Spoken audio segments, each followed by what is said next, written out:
Today we will explore Aristotle's Poetics, the timeless work that laid the foundation of literary criticism and dramatic theory. 1. Introduction. Poetics is the earliest surviving and one of the most influential works of literary criticism. It was written by the Greek philosopher Aristotle around 335 BCE. In this work, Aristotle examines the nature, purpose, and structure of poetry, especially tragedy, although he also discusses epic poetry and briefly mentions comedy. Poetics established the foundations of Western literary criticism and has influenced writers, dramatists, and critics for over 2,000 years. Aristotle wrote Poetics partly in response to his teacher Plato, who had criticized poetry in the Republic. While Plato believed poetry was merely an imitation of reality and could mislead people, Aristotle argued that poetry has educational, emotional, and moral value. 2. Definition of poetry.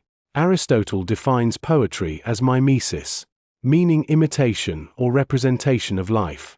According to him, human beings naturally imitate the world around them, and they derive pleasure from recognizing these imitations. Poetry does not merely copy reality. Instead, it represents life in a meaningful and universal way. History tells us what actually happened, whereas poetry shows what could or ought to happen according to probability and necessity. 3. The major types of poetry.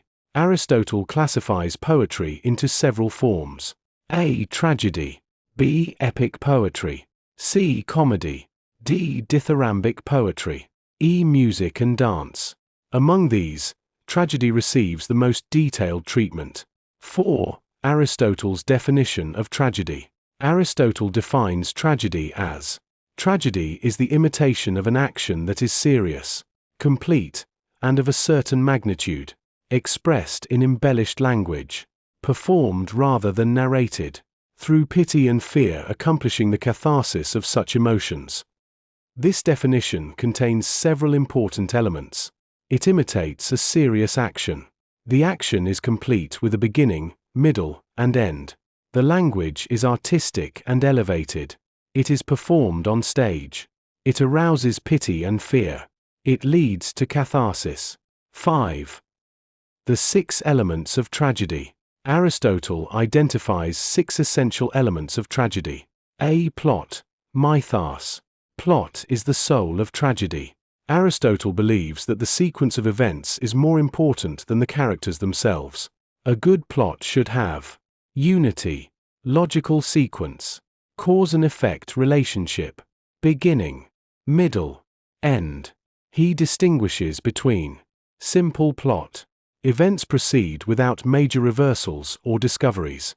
Complex plot contains peripeteia, reversal, anagnorisis, recognition. Complex plots are considered superior. B. Character, ethos. Characters reveal moral purpose through their actions.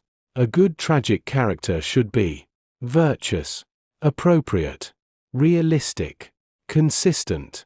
The tragic hero should neither be perfectly good nor completely evil. See thought, dianoia. Thought refers to the ideas, themes, arguments, and messages expressed in the play. Examples include justice, fate, power, revenge, human weakness. Dédiction, lexis. Diction means the choice of words and style of language. Good diction should be appropriate, clear, artistic, expressive. E. Melody, mellows. Melody includes music, songs, and the chorus. Music enhances emotional impact and dramatic beauty. F. Spectacle, opsis. Spectacle refers to visual presentation. Costumes, stage decoration, lighting, movement. Although important, Aristotle considers spectacle the least artistic element because it depends more on stage production than literary skill. 6. Unity of action. Aristotle strongly emphasizes unity of action. A tragedy should focus on one central action. Every incident should contribute to the main story. Removing any event should damage the whole structure. 7. Beginning, middle, and end. A complete tragedy contains beginning, Starts naturally and introduces the conflict. Middle. Develops the action through complications. End. Provides a logical resolution. 8. Hamartia. Tragic flaw. Hamartia means an error in judgment or tragic mistake. It is not necessarily a moral weakness. Examples. Oedipus unknowingly kills his father. Macbeth's ambition leads to his downfall. 9. Peripeteia. Reversal. Peripeteia is a sudden reversal of fortune. A successful hero suddenly experiences disaster. Example. Oedipus changes from a respected king to a ruined man. 10. Anagnorisis. Recognition. Recognition occurs when the hero discovers an important truth. This realization often comes too late. Recognition creates emotional intensity. 11. Catharsis. Catharsis is perhaps Aristotle's most famous concept. It means the purification or cleansing of emotions. While watching tragedy, the audience experiences pity, fear. By the end, these emotions are released, leaving the audience emotionally refreshed and morally enlightened. 12. The tragic hero. According to Aristotle, the ideal tragic hero is of noble birth or high status, is fundamentally good, possesses a tragic flaw, makes an error in judgment, experiences suffering, gains self-knowledge, evokes pity and fear. Examples. Oedipus, Hamlet, Macbeth, King Lear. 13. Epic poetry. Aristotle also compares tragedy with epic poetry. Similarities. Both imitate noble actions. Both employ elevated language. Both portray heroic characters. Differences. Tragedy, epic poetry. Performed on stage, narrated. Shorter, longer. Limited time, extended time. Visual performance, storytelling. Greater emotional intensity, broader narrative scope. Aristotle generally regards tragedy as superior because of its concentrated emotional effect. 14. Influence of poetics.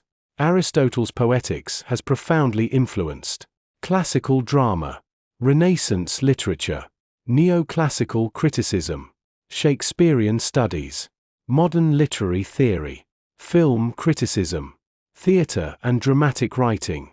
Concepts such as plot structure, tragic hero, catharsis, and dramatic unity continue to shape storytelling in literature, theatre, and cinema. 15. Limitations of poetics. Despite its importance, the work has some limitations. It mainly discusses tragedy. The section on comedy is lost. It is based largely on Greek drama. Some ideas may not apply to modern experimental literature. The exact meaning of catharsis remains debated among scholars. 16. Conclusion. Aristotle's Poetics is the cornerstone of Western literary criticism. It explains how literature, particularly tragedy, should be structured to achieve its greatest artistic and emotional impact. Through concepts such as mimesis, plot, tragic hero, hamartia, peripeteia, anagnorisis, catharsis, and the 6 elements of tragedy, Aristotle created a critical framework that has guided readers, writers, dramatists, and scholars for more than 2 millennia. Even today, Poetics remains an indispensable text for students of English literature, drama, film, and literary theory because its principles continue to illuminate how effective stories are created and why they move audiences so deeply.